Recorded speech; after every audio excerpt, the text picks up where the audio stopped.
You've probably heard of the Fermi Paradox, right? For decades, it's been one of the biggest, most profound questions in all of science.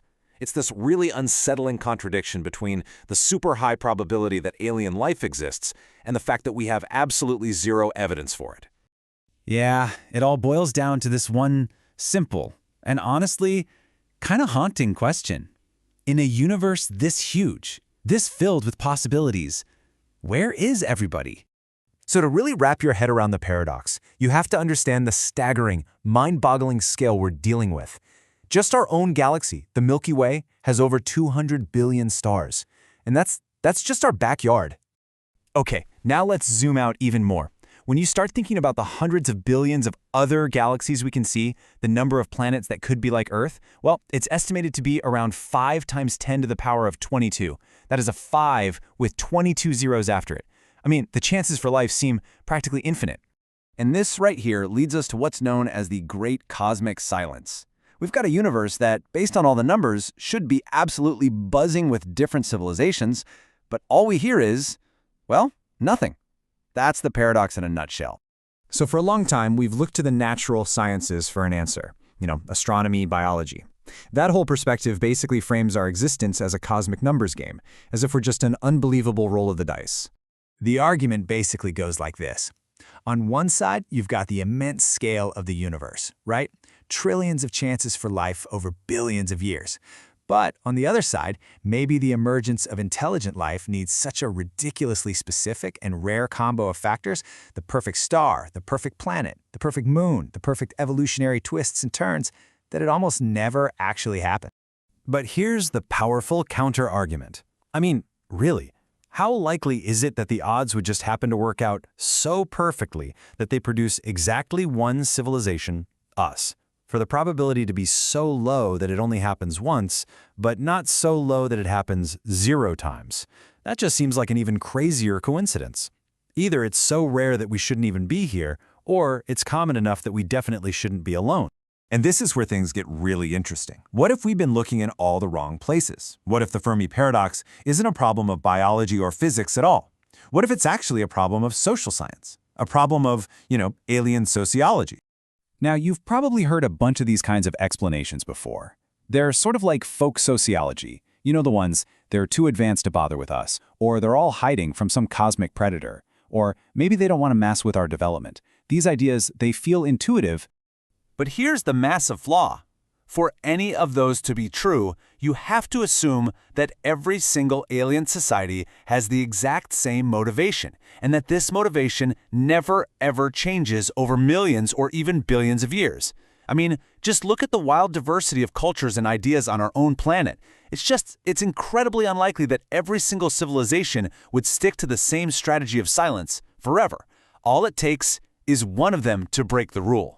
This brings us to a much more solid idea from social science. To do anything on a truly interstellar scale, sending out signals, colonizing other star systems, a civilization needs a very specific kind of social structure.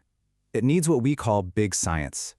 Think massive, coordinated projects that need huge amounts of funding and political will to pull off, kind of like our own space race.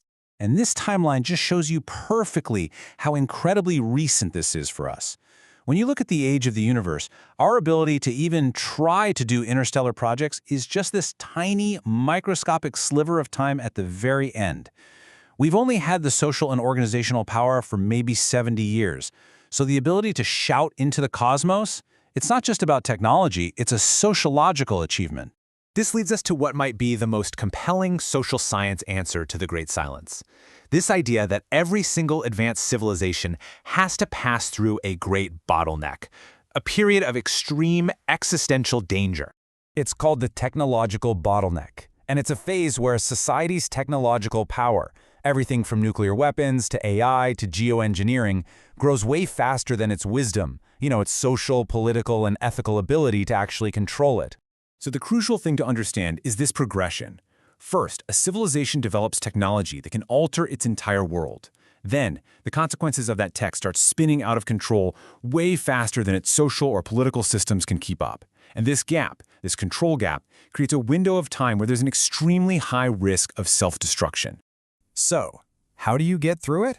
Well, the idea is that the bottleneck only really closes when a society manages to become truly interstellar, when it sets up self-sufficient colonies on other worlds. That creates a backup, right? A failsafe, so that one catastrophe on the home planet doesn't wipe out the entire species. The silence we hear from the cosmos, it might just be the sound of countless civilizations that reached this dangerous bottleneck and, well, never made it out the other side. So where does all of this leave us? It totally flips the script. This huge cosmic question about aliens suddenly turns inward. The Fermi Paradox stops being about them and starts being a mirror reflecting our own fragile place in the universe. And that leads to maybe the most powerful question of all. Let's just flip the whole situation around. What if a new intelligent species pops up somewhere a billion years from now? Are they also going to stare into an empty sky and wonder where everybody is? Would they be able to see any sign of us? Or will we have just become another voice lost in that great silence? In the end, the silence of the universe might just be a warning. The whole search for aliens is, in a way, a search for proof that a long-term sustainable civilization is even possible. And the really chilling part is that, so far, we haven't found a single one.